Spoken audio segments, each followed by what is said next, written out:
Hello दोस्तों, मैं दिप स्वागत करता हूँ सबका इस वीडियो में। 10th क्लास के चैप्टर नंबर 5 समान श्रेणी के बारे में बात कर रहे हैं।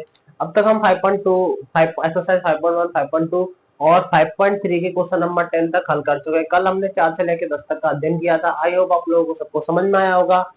इसके बाद में इसका क्वेश्चन नंबर 11 है, उस पर वर्क करते हैं। आइए देखते हैं 11 नंबर का क्वेश्चन क्या दे रखा है। यदि किसी एपी के प्रथम एन पदों का योग कितना दे रखा है, 4n माइनस एन स्क्वायर। जो दे रखा है उसको लिखते जाते हैं साथ ही साथ। तो क्या दे रखा है आपको, हाँ, एन पदों का योग दे रखा है। इसका मतलब आपको दे रखा है एस एन बराबर दे रखा है 4n माइनस एन स्क्वायर। ये आपको किसी भी एन पदों का योग एस एन आपको कितना दे रखा है, 4n माइनस एन स्क्वायर। तो इसका क्या निकालना है हमको, प्रथम पद अर्थात एस वन निकालना है। एस वन क्या मिलेगा, एस वन क्या है, प्रथम दो पदों का योग। अब समझने वाली बात है, एस वन लिखेंगे हम और फिर लिख रहा है प्रथम दो पदों का योग। ये तो पहले पद का योग हो जाता है, प्रथम दो पदों का योग। इसका मतलब वो ये कहना चाहता है कि ए वन प्लस का ए टू बराबर एस टू। इसका मतलब यही तो होता है कि ए वन प्लस ए टू बराबर कितना हो जाता है, एस टू। दो पदों का योग क्या है, दूसरा पद क्या है, और इससे से पूछ रहा है कि ए टू की वैल्यू बताओ, दूसरा पद क्या है। फिर कह रहा है इसी प्रकार तीसरा पद ए थ्री निकालना है हमको, दसवां पद ए टेन निकालना है हमको, और 10वां और एनवां पद निकालना है और ए एन निकालना है। इतना सब कुछ निकालना है इसका। तो सबसे पहले क्रम से निकालते चलते हैं। सबसे पहले एस वन का मान निकालते हैं। पहले आपको एक चीज मैं बता देना चाहता हूं कि पदों का योग और पद दोनों में फर्क होता है। जैसे कि मान के चलो हमने कोई एग्जाम्पल के रूप में ए वन कॉमा ए टू कॉमा ए थ्री कॉमा ए फोर, ये कोई श्रेणी के नंबर्स दे रखे हैं। अगर आपसे ये पूछा जाए कि पहला पद क्या है, तो आप कैसे बोलोगे, ए वन। और पहले पद का योग क्या है, पहले पद का योग। तो इसका मतलब क्या होगा, एस वन ही तो होगा, यानी पहले पद का योग या पहला पद एक ही तो होता है। अगर ये कहें कि एस टू का मतलब क्या है, एस टू का मतलब ऐसे कोई दो पद होंगे जिनका योग किया गया है। इसका मतलब ए वन प्लस ए टू, वो क्या बनेगा, आपका क्या बनेगा, एस टू बनना चाहिए। यानी पहला पद द्वितीय पद को योग करें तभी तो एस टू बनेगा। दो पदों का योग एस टू, पहला पद का योग यानी एस वन ए वन होता है। ऐसे बोले तीन तीन पदों का योग ज्ञात करो, इसका मतलब इसके अंदर तीन पद अवेलेबल है। इसका मतलब कौन कौन से हैं, ए वन प्लस ए टू और ए थ्री। अगर इन तीनों को जोड़ दिया जाए तब जो टर्म्स बनेगा वो क्या बनेगा, एस थ्री बनता है। आई होप आप लोगों को मैं जो समझाना चाहता हूँ वो समझ में आया होगा।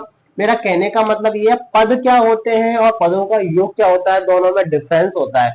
पद तो होते हैं टर्म, पहला दूसरा तीसरा चौथा, लेकिन पदों का योग, पहला पद का योग करें तो पहला पद ही होता है, लेकिन दूसरे पद का इसका मतलब ए वन प्लस ए टू, वो बनता है एस टू।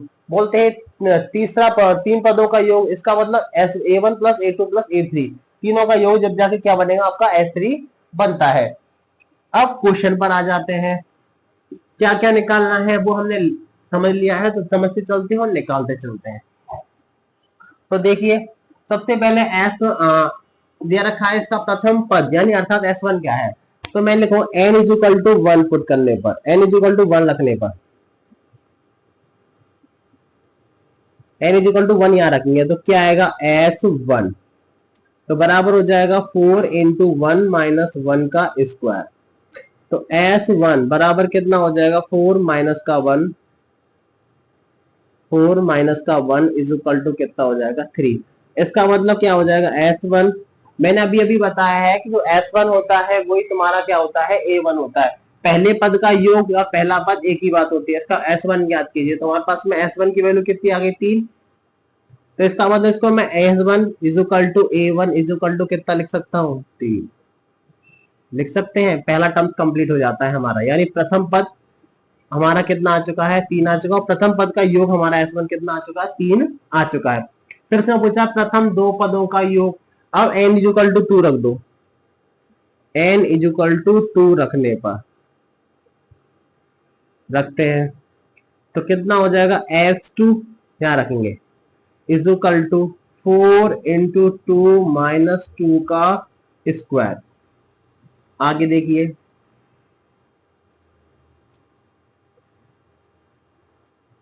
तो क्या होगा, S two is equal to 4 × 2 कितना हो जाएगा, 8 माइनस दो का वर्ग कितना होता है 4, तो S2 इज इक्वल टू कितना हो जाएगा हमारा 4।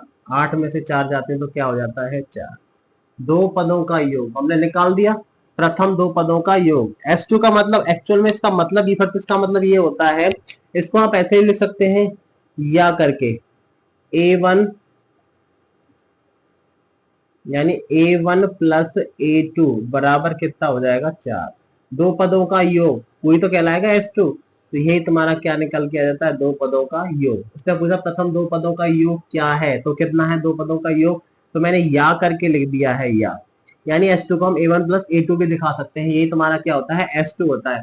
दूसरा पद क्या है, अब एक बात बताओ, आपके पास में A1 प्लस A2 बराबर 4 दे रखा है, इसे हटा देता हूं। हाँ, A1 प्लस A2 बराबर आपको कितना दे रखा है 4 दे रखा है, लेकिन A1 की वैल्यू तो आपके पास में 3 दे रखी है ना। अगर मैं A1 की वैल्यू पुट कर दूं इस समय वाले समीकरण में, तो देखो A1 प्लस सॉरी A1 की वैल्यू कितनी है 3, तो 3 रखा प्लस कितना हो जाएगा A2 इज इक्वल टू 4। यहां से A2 की वैल्यू निकालो तो 4 माइनस कितना हो जाएगा 3, तो A2 बराबर कितना हो जाएगा 1। A1 का मान 3, A2 का मान 1, और दो पदों का योग 4, और पहले पद का योग कितना दे रखा है हमारे लिए 3 हो चुका है। जब हमारे पास में A1 और A2 है तो D का मान आसानी से निकाल सकते हैं। उसने पूछा था दो पदों का योग, ये रहा, है ना। उसने पूछा दूसरा पद क्या है, दूसरा पद ये निकाल दिया हमने। पहला पद पूछा था, पहला पद निकाल दिया, पहले पद का योग भी निकाल दिया। उसके बाद में इसका पद तीसरा, 10वां और nवां पद। जब हमारे पास में A1 है A2 है तो D का मान निकाल सकते हैं। D बराबर क्या होता है A2 माइनस A1, तो D बराबर कितना हो जाएगा, हाँ हाँ कहा गया A2 का मतलब 1 और A1 का मतलब माइनस का 3 बराबर कितना हो जाएगा माइनस का 2। तो D का जो एक्चुअल में जो मान आएगा हमारे पास में, तो D का जो मान आया है वो कितना आ जाएगा माइनस का 2।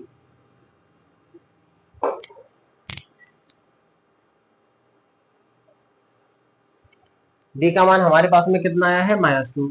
जब डी का मान आ गया है हमारे पास में, यानी डी का मान आ गया था, हम किस साथ पूछा क्या इस पास तीसरा पद, तो इसका मतलब A3 तीसरा पद ही तो पूछ रहा है। A3 का मतलब क्या होता है A प्लस 2D। A3 बराबर A का मान कितना है प्रथम पद 3 प्लस 2 इंटू डी का मान कितना है माइनस का 2, तो कितना हो जाएगा 3 माइनस का 4। तो A3 का जो मान आएगा वो कितना आ जाएगा माइनस का 1। यही पूछा था उसने, A3 का मान निकाल दिया। अब A3 का आ गया 10 का निकाल सकते हैं। A10 10वां पद, तो A प्लस क्या लिखेंगे 9D। A की वैल्यू कितनी है हमारे पास में 3 प्लस 9 इंटू डी का मान कितना है माइनस का 2, तो कितना हो जाएगा 3 माइनस का कितना हो जाएगा 8। तो A10 का जो मान आएगा वो हमारे पास में कितना आ जाएगा माइनस का 15। माइनस के 18 में 3 जाते हैं तो कितना हो जाएगा माइनस का 15 हो जाता है। इसके बाद में पूछा था, जो जो पूछा है हमने सब निकाल दिया, देखो गौर से। ये पूछा था S1 निकाल दिया, S2 निकाल दिया, दूसरा पद निकाल दिया। अब हमसे पूछा था उसने तीसरा पद, ये निकाल दिया, 10वां पद ये रखा। अब पूछा है nवां पद, तो nवां पद भी निकाल देते हैं। तो nवां पद क्या होता है, an बराबर होता है a plus n minus 1 into D, ये होता है आपका nवां पद। तो क्या हो जाएगा, रखिए a की वैल्यू कितनी है हमारे पास में 3 प्लस n की वैल्यू नहीं है हमारे पास में, d का मान कितना है माइनस का 2। सॉल्व करते हैं तो कितना हो जाएगा 3, -2 से अंदर गुणा करेंगे तो माइनस का 2n और प्लस का कितना हो जाएगा 2। तो an इज इक्वल टू 3 और 2 कितना हो जाएगा 5, माइनस कितना हो जाता है 2n। यही आंसर है, an का मान भी कितना हो जाएगा f5 माइनस का 2n। ये आपका an वाला पद आ चुका है। आई होप आप लोगों को ये क्वेश्चन समझ में आया होगा। समझ में आया है तो वीडियो को लाइक करें। इसके बाद में इसका क्वेश्चन नंबर 12 है, उस वर्क को। हाँ तो फ्रेंड्स, अब आपके सामने जो क्वेश्चन नंबर 12 दे रखा है वो देखिए कि ऐसा प्रथम 40 धन पूर्णांकों का योग। तो 40 धन पूर्णांक, इसका मतलब जो आपके पास में जो वैल्यू दे दी है टोटल पहले ही हल, n बराबर आपको कितना दे रखा है 40। n का मान आपको कितना है 40 धन पूर्णांकों का योग ज्ञात करना है। धन पूर्णांकों का योग ज्ञात करना है जो कि 6 से विभाज्य है। इसका मतलब n बराबर, इसका मतलब S40 का आपको वैल्यू निकालनी है। जो कि 6 से विभाज्य, और 6 से विभाज्य होने वाले 40 धन पूर्णांक, 6 से विभाज्य धन पूर्णांक। अब 6 से विभाज्य धन पूर्णांक का मतलब सीधा सीधा सा समझ में आता है कि जो 6 की टेबल में आते हैं, तो 6 की विभाजित कौन कौन से हो जाएंगे। इसका मतलब अगर गौर से देखा जाए 6 से विभाजित धन पूर्णांक क्या बनेंगे, एपी बनेगी। 6, 12, 18, 24 डॉट डॉट डॉट, ऐसे 40 तक चलेंगे। ऐसे कितने धन पूर्णांक है हमारे पास में, 40। तो ये लाइक एपी बन जाती है। जब एपी बन गई है हमारे लिए पास में, तो इसमें से ए का वैल्यू निकाल सकते हैं 6, डी की वैल्यू निकाल सकते हैं 12 माइनस 6 इज इक्वल टू 6। जब ए का मान है, डी का मान 40 धन पूर्णांकों का योग ज्ञात कर सकते हैं, हाँ कर सकते हैं। एस एन वाला फॉर्मूला लगा देते हैं। इसलिए एस एन बराबर क्या होता है, n by two a plus n minus 1 into d होता है। कितने धन पूर्णांक है, 40। तो 40 बट्टे में कितना हो जाएगा, 2। 2 इंटू ए का मान कितना है, 6 प्लस एन का मान 40 माइनस का 1, डी का मान कितना है, 6। तो कितना हो जाएगा, यहाँ से 20 आ जाएगा, इससे कट जाएगा 20 बार। 6 दुना कितना होता है, 12। और ये कितना हो जाता है, 39 इंटू में 6। 40 में से क्या 39 इंटू 6 हो जाएगा, कितना हो जाएगा 20, 12 प्लस 9 54 की 4 होता है, कितना बचेगा 5, और 36 नहीं 36 18 5 23, 234 आ जाएगा, 234। आगे देखिए अब, हाँ S40 इजुकल टू कितना हो जाएगा, 20 इंटू 234 में 12 जोड़ेंगे कितना हो जाएगा, 12 44 46, 246 मल्टीप्लाई करते हैं, कितना हो जाएगा, 6 दुना 12, 1 4 दुना 8 और 1 9 और 2 दुना 4, 40 धन पूर्णांकों का योग अब आपके सामने आ चुका है। 6 क्योंकि 6 से विभाज्य है, कितना है 4920। यही आपका 6 से विभाजित होने वाले 40 धन पूर्णांकों का योग आ गया है। इसके बाद इसका क्वेश्चन नंबर 13 उस पर वर्क करते हैं। हाँ तो फ्रेंड्स, अब आपके सामने जो नेक्स्ट क्वेश्चन दे रखा है वो क्या दे रखा है कि 13वां क्वेश्चन, 12 अभी 13वां कौन सा क्वेश्चन है, 13वां। 8 के प्रथम 15 गुणजों का योग ज्ञात कीजिए। 8 के प्रथम 15 गुणज, 15 गुणज का मतलब होता है कि एन का मान आपको कितना दे रखा है, 15, यानी एस 15 का मान निकालना है आपको। 8 के प्रथम, 8 के प्रथम 8 के गुणज कौन से होंगे, 8 के गुणज क्या होंगे आपके गुणज, जो 8 की टेबल में आते हैं, 8 एकम 8, 8 दूना 16, 8 के 24, 8 चौक 32 डॉट डॉट कहां तक, 15 तक। ये 15 गुणज तक, अभी 15 तक है गुणज तक। अब एक ए बी बन जाती है। ए से हम इसका ए की वैल्यू निकालेंगे 8, डी की वैल्यू निकालेंगे 16 माइनस का 8 बराबर कितना हो जाता है। हाँ तो अब आपके पास में ए बराबर कितना आएगा 8 और डी बराबर कितना हो जाएगा 8। तो अब आप 15 गुणजों को योग ज्ञात करना है, तो लगा दीजिए एस एन वाला फॉर्मूला आ जाएगा। एस एन बराबर क्या होता है, n by two a plus n minus 1 into d. Formula लगाया, पुट करो एस 15, तो 15 बट्टे में 2, 2 इंटू ए का मान 8 प्लस एन का मान 15 माइनस का 1 इंटू डी का मान कितना है हमारे पास में 8। तो देखिए 15 बट्टे में 2, 8 दूना कितना हो जाता है 16 प्लस कितना हो जाएगा, ये 15 में से 14 इंटू में 8, तो कितना हो जाएगा 15 बट्टे में 2, 2 कॉमन लिया तो कितना यहाँ बचेगा 8 और 14 इंटू में 4, 4 वाले में से कॉमन ले लिया, कोई दिक्कत नहीं है। तो देखिए फिर आगे 2 से तो 2 कैंसिल आउट हो जाता है, तो 15 अंदर कितना बचेगा 8 प्लस 14 चौक कितना हो जाता है 56, तो कितना हो जाएगा 15 इंटू में 14, 56 और 8 64, 15 से मल्टीप्लाई करेंगे कितना हो जाएगा एस 15, 15 चौका 60, जीरो कितना बचेगा 6, और 15 6 की 90 और 6 96। यानी आपके सामने 8 के प्रथम 15 गुणजों का योग कितना आ जाता है 960 आ जाता 960 सॉरी 960 आ जाता है। इस तरीके से क्वेश्चन 3 हो जाता है। आई होप आप लोगों को समझ में आया होगा। इसके बाद में क्वेश्चन नंबर इसका नेक्स्ट और वर्क करते हैं। अब आपके सामने जो क्वेश्चन नंबर 14 दे रखा है वो चेक करते हैं। क्या दे रखा है कि 0 से 50 के बीच विषम संख्याओं का योग ज्ञात करना है। 0 से 50, तो सॉल्व करते हैं हल। 0 से 50 के बीच विषम संख्या, अब कौन कौन सी विषम संख्या होती है आपकी, तो देखिए क्या होता है। 0 और 50 के मध्य विषम संख्या, तो इसका मतलब 1 होगा, 3, 5, 7, 9 डॉट डॉट डॉट लास्ट में कितना हो जाएगा, 49 हो जाएगा। अब लाइक दिस एपी के रूप में वर्क करते हैं। तो अगर ये ए का मान कितना आ जाएगा 1, यहां से मैं डी का मान निकालूं तो 3 माइनस का 1 बराबर कितना आ जाएगा 2। लास्ट में आपको कितनी दे रखी है, लास्ट में यानी L is equal to a n is equal to कितना हो जाएगा 49, और पदों का योग निकालना है हमको। अब योग निकालने के लिए सबसे मोस्ट इंपोर्टेंट बात तो ये है, हमारे पास में n का मान होना चाहिए। n का मान जो कि हमारे पास में है नहीं है, लेकिन अंतिम पद दे रखा है, उससे हम क्या मान निकाल सकते हैं, हम n का मान आसानी से निकाल सकते हैं। क्योंकि आपको दे रखा है कि an बराबर अंतिम पद आपको कितना दे रखा है 49। ये लगाओ फॉर्मूला, a प्लस का n माइनस का 1 into d is equal to कितना हो जाएगा 49। a का मान 1 प्लस n का मान नहीं है हमारे पास में, d का मान कितना है 2 इज इक्वल टू 49। तो n माइनस का 1 इंटू 2 से मल्टीप्लाई करेंगे तो 1 इधर चला जाएगा, कितना हो जाएगा 49 माइनस का 1। तो n माइनस का 1 इंटू में 2 बराबर कितना हो जाएगा 48 हो जाएगा। तो यहाँ से n माइनस 1 का मान निकालेंगे तो 48 अपॉन कितना हो जाएगा 2।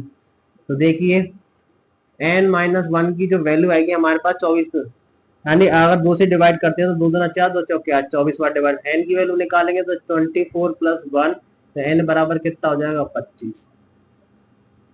अब देखो n का मान है, a का मान है, d का मान है, और 20 के विषम संख्याओं का योग ही तो निकालना है। आपको पता चल गया कितने पद है, 25 है, तो योग निकाल सकते हैं आसानी से। तो लगा देते हैं, Sn बराबर होता है n/2 a प्लस l। क्यों लगाया, क्योंकि अंतिम पद हमें दे रखा है। तो निकाल देते हैं S25। तो 25 अपॉन 2, ए का मान कितना है हमारे पास में 1, प्लस अंतिम पद कितना दे रखा है 49। तो 25 अपॉन 2 कितना हो जाएगा 50। सॉल्व करते हैं आगे। S25 is equal to 25 upon 2 into में कितना हो जाएगा 50। इससे काट दो, कितनी बार 25 बार कटेगा। तो S25 यानी 25 इंटू में 25, दोनों का मल्टीप्लाई करेंगे तो कितना हो 625। यानी किसी भी 0 से 20, 0 से 50 के मध्य विषम संख्याओं का योग हमारे पास में कितना आ जाता है 625 आ रहा है। आई होप आप लोगों को क्वेश्चन समझ में आया। इसके बाद में क्वेश्चन नंबर नेक्स्ट है उसका वर्क। हेलो दोस्तों, अब आपके सामने जो क्वेश्चन नंबर 15 दे रखा है, काफी लैंग्वेज की काफी बड़ी थी तो लिखने में काफी टाइम लग गया। तो ये है, निर्माण कार्य से संबंधित किसी ठेके में एक निश्चित तिथि के बाद कार्य के विलंब यानी लेट को पूरा करने के लिए पहले दिन के लिए 200 रुपए, दूसरे दिन के लिए 250 रुपए, तीसरे दिन के लिए 300 रुपए आदि, अर्थात प्रत्येक उत्तरोत्तर दिन का जुर्माना पहले से ठीक दिन के पहले जुर्माने से 50 रुपए अधिक है। तो एक ठेकेदार को जुर्माना रूप में कितनी राशि अदा करनी पड़ेगी यदि वह इस कार्य को 30 दिन के विलंब से करता है। देखो सबसे बड़ी बात 30 दिन, तो इसका मतलब आपको ये जो पहली वैल्यू दे रखी है ना, n बराबर आपको कितना दे रखा है 30 दिन। सीधी बात बता तो जा रहा हूं साथ के साथ। पहले दिन पर पहले दिन के लिए जुर्माना कितना दे रखा है, पहले दिन का जुर्माना, इसको लिखेंगे A1, कितना दे रखा है आपको 200 रुपए। दूसरे दिन का जुर्माना का जुर्माना A3 कितना दे रखा है आपको 250 रुपए। फिर लिख रहा है तीसरे दिन का जुर्माना, दिन का जुर्माना A2 आएगा, सॉरी A3 कितना दे रखा है 300 रुपए। और हाँ, पहले दिन की जुर्माने से 50 रुपए अधिक है उत्तरोत्तर दिन का जुर्माना। इसका मतलब आपको डी का मान कितना दे रखा है, डी बराबर कितना दे रखा है 50। चाहो तो आप निकाल भी सकते हो, लाइक ए बी बन जाता है तो आप कैसे कह सकते हो A2 माइनस A1, तो निकाल सकते हो कितना हो जाएगा 250 माइनस 200 बोले तो 50 रुपए। और वैसे भी यह दे रखा है सीधा सीधा सब, तो डी का जो मान है आपके पास में कितना आ जाएगा 50 रुपए आ जाता है। जब आपके पास में ए का मान है, डी का मान है, एन का मान हो गया, तो 30 दिन इस कार्य को 30 दिन विलंब कर देता है। तो 30 दिन विलंब करने पर कुल जुर्माना बताना था। अब 30 दिनों तक कुल जुर्माना यानी उसको कुल कितनी राशि अदा करनी पड़ेगी हमें वो बताना है। तो एस एन वाला फॉर्मूला लगा देते हैं। तो एस एन बराबर होता है n by two a plus n minus 1 into d. तो कितने दिनों तक एस 30, तो 30 अपॉन 2 इंटू ए का मान कितना है 200 प्लस एन का मान कितना है 30 माइनस 1 इंटू डी का मान कितना है अपना 50। सॉल्व करते हैं तो एस 30 कितना आ जाएगा 15 400 प्लस यहाँ पे आ जाएगा 29 इंटू में कितना हो जाएगा 50। तो 15 तो 15 ही रहेगा, वो अंदर बचेगा 400 प्लस 5 से मल्टीप्लाई करूंगा 29 का, तो 9 पंजे 45, 5 बचेगा 4 और 5 दूना 10 और 4 14। हाँ तो अब आपका यहाँ तक आ जाएगा 15 इंटू 400 प्लस। अगर इन दोनों को ऐड करते हैं, देखिए शायद आपको दिखे ना इसलिए मैं यहाँ लिख देता हूँ, दोनों को ऐड करते हैं S30 बराबर कितना हो जाएगा 15 इंटू ऐड करने पर कितना हो जाएगा 1850। दोनों का मल्टीप्लाई करते हैं तो देखिए कैसे करेंगे, 15 से करना 0 डायरेक्ट, और 15 5 75 की 5 का आंसर बची 7, 15 एक 20 और 7 27 हो जाते हैं, कितना बचेगा 12 बचेगा, और 15 का 15 12 कितना हो जाएगा 27। हाँ 27। तो आपके लिए 30 दिन के विलंब से जो टोटल इनकम आई है 27,750 रुपए, यानी इतने रुपए उसे 30 दिन अगर इस काम को विलंब से करता है तो 27,750 रुपए देने होंगे। तो हमने क्या किया था, सबसे पहले A1 का मान, पहले दिन का जुर्माना A1 मान ला, दूसरे का A2 मान लिया था, तीसरे को और AD का मान निकाल लिया, कितना आया था 50 आया था। 30 दिन के विलंब से पूछा था, ASN का फॉर्मूला लगाया, 30 दिन का कुल विलंब का किराया कितना है 17,750 आया है। आई होप आप लोगों को ये क्वेश्चन समझ में आया हो, समझ में आया तो वीडियो को लाइक करें। इसके बाद में नेक्स्ट क्वेश्चनों पर हम नेक्स्ट वीडियो में बात करेंगे। Thank you so much.